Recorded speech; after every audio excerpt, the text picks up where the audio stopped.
About the pathogen spreading through Mother Base. You've seen everything we've got on the outbreak. What's your opinion? Textbook symptoms of vocal cord parasite infestation. And judging from this casualty list, it is the Kikongo strain, meaning a breed of parasite that triggers symptoms upon detecting pronunciation specific to Kikongo. So our Kikongo-speaking staff are at risk? Quite so. He's right. All the victims do speak Kikongo. So they can survive if they just use another language? There is no guarantee. You're only dealing with the Kikongo strain. Other language strains may be present. You well know he was teaching them languages from all over the world. The Devil's House. Nzoya Badiabulu. There is no way to know how many strains he has at his disposal. So how do we keep them from becoming symptomatic? You mentioned using microbes. Use this. A type of Wolbachia, introduced to a sample of the parasite. Wolbachia? A parasitic bacteria that colonizes the parasites, turning male to female and preventing copulation. You must cultivate more. What have you done with the infected bodies? Cremated to stop the spread of infection, but we did keep a few for study. Good. Take this sample, grind it to a pulp, and introduce it to the larvae now nesting in the dead. The Wolbachia will multiply rapidly within those larvae. They're soldiers, not some petri dish. Conventional cultivation methods will take too long. Extract the Wolbachia from those larvae and vaccinate your men. Kikongo speakers first. This is the fastest, surest way. No one is to speak a word of Kikongo until the Wolbachia are safely inside them. I will instruct your medical staff in detail on site. You have the appropriate facilities. Yes, but do not worry. I made a pact with your Bit de Holone on the honor of the Dene. I speak no lies. Keep an eye on him. Will do. Follow me. I'll take you to the medical team. Now, we must wait for the Wolbachia to multiply in the larvae. How is the disease transmitted? If it's carried by insects or rodents, then... There is no intermediate host. So... The vocal cord parasites lay their eggs in the larynx of the host. Most hatch and migrate to the lungs, but some are transported to the mouth through ciliary movement, mixing in with saliva. Saliva. Droplet transmission. Sneezing, coughing. Any food or water containing infected saliva. It would spread fast. Indeed. And when the larvae migrate to the lungs, symptoms can resemble the early stages of a cold, making it easy to infect others. Meaning a simple conversation would be enough to pass it on. All right, so what happens after the larvae migrate to the lungs? It is as I said before. They mature by feeding on alveolar tissue. It is only then that noticeable symptoms appear in the host. And by that point, it's too late. He's infected everyone else. It's one hell of a weapon you've created. That is what Blag Anna wanted. Something that would spread easily. In truth, he's not the reason. But we will discuss that another time. The Wolbachia have multiplied. We're preparing to extract them and begin vaccinating. But is this really the only way? Sure, it'll prevent infection, but the cost? You would rather remove their vocal cords? No. Tactical communication's the linchpin of what we do. What if we were to ban the use of Kikongo? Insufficient. First, there's no guarantee that only the Kikongo strain is here. Second, there is the matter of how the parasites lay their eggs. Before they can copulate, they must be exposed to the pronunciation of a specific language for a period of time, like a container filling with water. But the duration between when the container is full and when the copulation actually begins varies from case to case. In other words, even if the infected stop speaking as a countermeasure, it may already be too late. The only true solution is to prevent copulation through the Wolbachia, or by physically removing the affected tissue. Do any anti-parasitics work? It sounds as though you have already tried. Yeah. We tried every one there is, and nothing. I have yet to find a medicine that can remove the parasites. At best, it temporarily covers their ears. Why is that?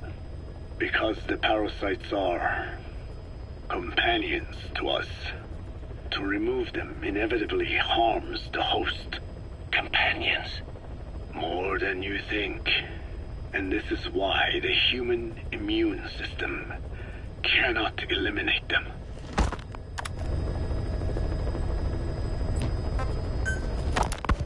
We've inoculated the staff with Wolbachia to keep them from becoming symptomatic. That should also contain the infection. How did this happen in the first place? It has to have been a Cypher spy within our ranks. If this is so, then why the Kikongo strain? If their intent was to wipe you out.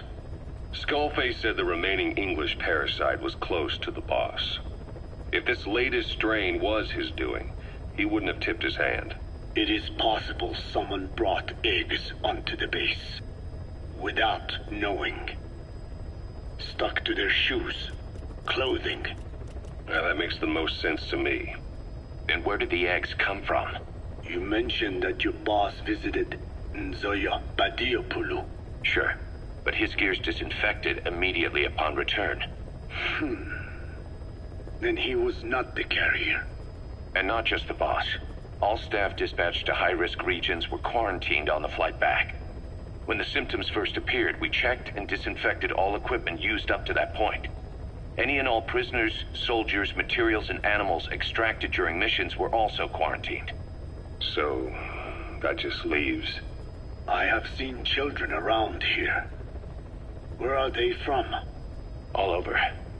Some were being held hostage at a mine. Then there were the troublemakers at Bwala Yamasa. Bwala Yamasa? Yeah. Their clothes, their things. Did you burn them? They're just kids. We couldn't. And besides, not one of them's shown symptoms. The parasites don't infect prepubescent hosts. Their vocal cords are not fully developed. Well, if infection doesn't occur in children... It is possible they carried eggs on their clothes, and the infection spread from them. Check the kid's stuff. I doubt there is any trace left by now. But if there is, some of those kids must be close to hitting puberty. How could we have missed this? The name Bwala Yamasa got quite a reaction from you. I'm guessing the Kikongo strain was released in that village. Cypher used that region to experiment with vocal cord parasite transmission. The Kikongo strain. The settlements around the refinery upstream of Bwala Yamasa were the proving grounds. They would infect one villager, then record transmission speed. Dangerous work. If they failed to contain the infection, it would slip into the surrounding regions. At which point the world found out about the parasites, making them useless as a weapon. Incredible they'd risk such a thing. The test site was densely populated too. A terrible place for such experiments. No doubt, They thought burning everything would wipe away all traces. The settlements were covered in oil anyway. Who would wonder if one day they caught fire? And so it did. They burned it all, living and dead. Those remains. But they miscalculated. Transmission speed was far faster than anticipated. It may have been the temperature, or hygiene standards, or perhaps the parasites reacted quickly to Kikongo.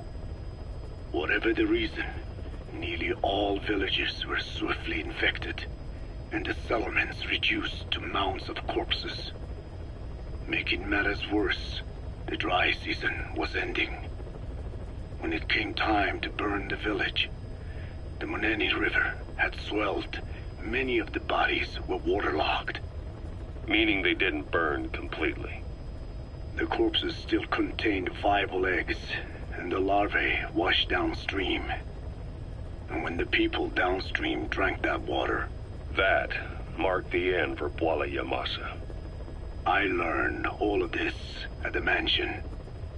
I warned him of the risk of eggs getting out. And? We are prepared for any eventuality. I get it. Putting the oil field back online. The oil leaks, saner. They plan to pollute the river, prevent the spread of infection. But the oil flow was stopped, and downstream the people of Masa village started using the water again. The PF soldiers deployed at the village were locals, spoke Kikongo. They were infected, and the kids survived. I've heard enough. And who stopped the flow of oil? Don't. We did. That confirms it.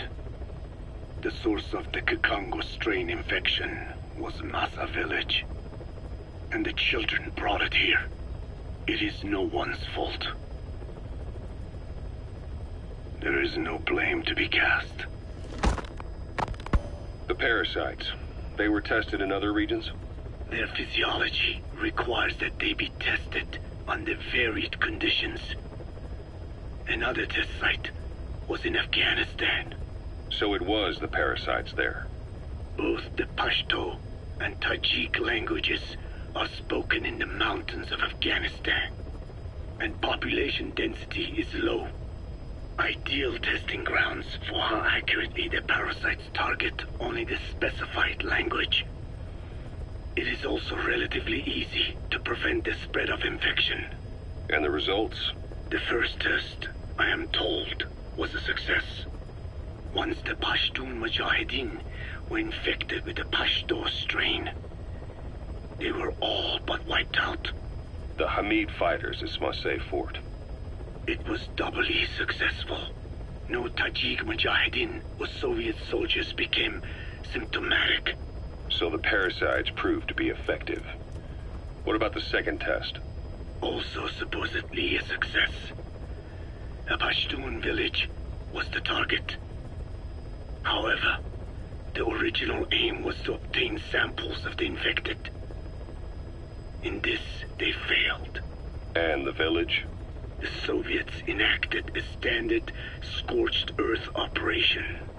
That must have been the village where Malak lived, before being held captive at La Marjate Palace. Having had more time to think on it, the details shared with me may have been false. They are madmen who would do anything to cover up the truth. They certainly fire. As a boy, Skullface's life went up in flames. Perhaps that is what fuels his fixation with fire. Your Wolbachia stopped the infection all right, but I still don't get it. How can a few bacteria change males to females? I know they're only bugs, but... It is not such a rare thing in the natural world. Many insects and nematodes are infected with Wolbachia. But why? They nest in the cell cytoplasm of the host, even in the egg cells, with the result that the offspring are born infected. Mother-to-child transmission. However, Wolbachia cannot nest in sperm because they do not have cytoplasm. So even a successful infection of a male ends after a single generation. This means the Wolbachia must resort to maximizing the population of infected females. Sounds like an ethnic cleansing campaign on a tiny scale. Gender change from male to female is their survival tactic. So more females means more Wolbachia carriers, so it can keep thriving in the following generations. But the parasites in a human host are supposed to be a mating pair. If there's no male, there'll be no offspring at all. It's killing itself. Slow down. This tactic is intended for environments where a single male can copulate with multiple females. Originally, the Wolbachia did not infect the vocal cord parasites. I created a mutated strain, modifying the Wolbachia so that it could infect monogamous pairs. The Wolbachia's greatest multiplying tactic, the male-to-female change, worked against itself in the monogamous parasites, just as you said. Then I performed repeated selection of Wolbachia strains until I achieved 100% certainty of male-to-female conversion. Creating female-female pairs, unable to reproduce. And you say the Wolbachia affects the host of the host, that is, us, cutting off our means to reproduce? It is almost certain. Of course, we will not turn female. After all, mammals possess no natural gender-changing function. But some Wolbachia strains can cause cytoplasmic incompatibility in the host. Is that some cell deformity? Put simply, it means the altered sperm of infected males kill the female's egg on contact. And that's happened to us? Yes. And yet, what occurs in humans is not just simple CI. To date, there are no cases of Wolbachia affecting humans. The fact that this strain causes this effect, is it the vocal cord parasite's affinity with humans? I do not know enough to say for sure. So the parasite warps the host. Reminds me of what Skullface said. It is the way of all organisms to create their own optimal environment. Just look at you and this base. Organisms that cannot do this are doomed to extinction. The difference with parasites is that their environment is another organism. That creates a connection between life and life. Parasitism, symbiosis, or death. In this way, the host too is challenged to adapt.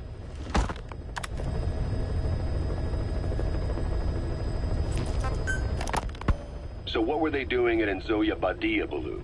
That facility with all the people laid out in rows? The abandoned factory Shabani was held in. It is precisely as you guessed. Black Anna was coding languages into the vocal cord parasites. They infected the subjects with the parasites, then made an incision in the throat to expose the vocal cords. That allowed them to play recordings of a desired language directly to the parasites. And the parasites learn the languages that way. That's some teaching method. I just don't get how a bunch of bugs had the brain power for it. They don't. Do not judge them by human standards. They do not learn as a function of intellect. Then how do they do it? What language the parasites react to is coded into their genes. You could expose the Japanese strain to English for years, and it would never learn the language and react to it. The pronunciation, rhythm, and structure are different. But what about, say, Spanish? and Portuguese. Linguistically, the two are very close. Yeah, they're both Ibero-Romance languages. Even so, a Spanish language mating pair exposed to Portuguese will not copulate. Only when they hear Spanish. Only then. And the majority of their offspring will be the same. So it's a literal case of a mother tongue. But if that's so, I don't see how the different strains can be created in the first place. Well, among the many thousands of offspring, there may be just a few that react to Portuguese. You're talking about mutations. Correct. Playing the tapes helps to identify the mutant strains. Those specimens are then isolated and bred with one another. From their children, specimens that react more strongly to Portuguese can again be selected and bred.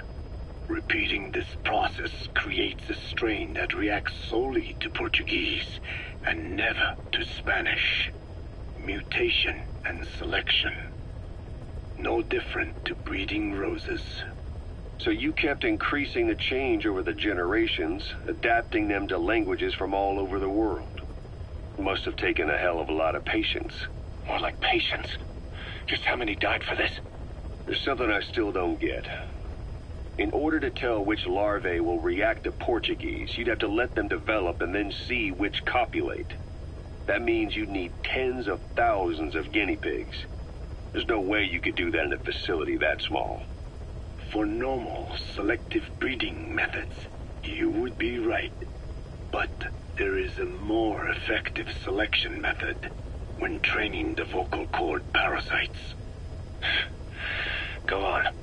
It is not only when mating that the parasites listen for language. Shortly before hatching, larvae display markedly increased activity in reaction to particular language. The active eggs can be identified under a black light, so the eggs that react to Portuguese are selectively placed in the throats of subjects. So you see, narrowing down strains that react to the target language is an effective process. Though I'm sure that even so, many lost their lives to create the various strains. Taken against their will into that dungeon. There are two reasons for playing the tapes for the parasites. One, to isolate the eggs that respond to the target language. And two, to cause the specimens raised from the selected eggs to mate. I get how the system works. But why do they respond to language before they even hatch? It's not like they can mate from inside an egg. It is because the larvae learn the language before hatching. You mentioned that what language the parasites respond to is hard-coded into their genes, and that they don't have the brain power to actually learn a language. But then you say that the larvae at Nzoia Badia Bulu were learning the languages in the egg. Your story doesn't add up. Your country is home to a unique songbird. The Japanese bush warbler. Sure, what of it? What a beautiful call it has. But no bush warbler can sing it perfectly at the start. As chicks, they can barely chirp at all. They must learn from their parents and other adult birds. Only then can they sing properly and attract females. So naturally, there are individual differences in each bird's call. Though they start on the same footing, each bird is influenced by its teachers. And the parasites are the same? Like the birds, the parasites have a genetic predisposition towards a particular language. But while in the egg, the larvae's ears are tweaked by listening to the voice of the host. This tweaking ensures that the grown parasites will react better to the host's speech pattern. Why would they have an ability like that? Well, there are distinct regional differences within even the same language. Rare is the language that has no unique dialects. Yes, learning the host's speech pattern before hatching attunes the larvae to whatever twist of pronunciation it will encounter. This adaptive ability is what makes them so formidable. I see. So a language requires selective breeding, but the parasites can learn dialects by themselves. Of course, having the egg-stage larvae listen to the tapes in the factory was not meant to teach them. It was more important to use that trait of theirs to identify the mutated strains. As I mentioned earlier. Is that really accurate enough to use as a weapon? You could wipe out a neighboring ethnic group by accident if their pronunciation is too close. What you say is true. In that sense, they are imperfect as ethnic cleansers. But for his purposes, they are good enough. His objective was not to exterminate any one ethnic group, but to render the world's lingua franca, English, inert